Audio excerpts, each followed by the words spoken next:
gente, bom dia. Hoje eu vim dar uma dica rápida para vocês, principalmente para as mulheres que me perguntam muito.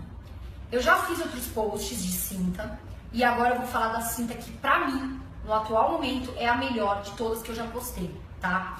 Tudo que eu coloco aqui, meninas, eu uso e aprovo para depois compartilhar com vocês.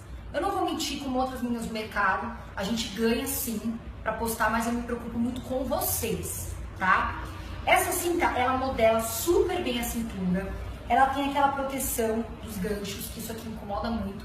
Você coloca uma camisetinha, ela é discreta, dá pra você usar, enfim, pós-gravidez, tem muita mulher que se preocupa. Então, no atual momento, eu indico essa cinta.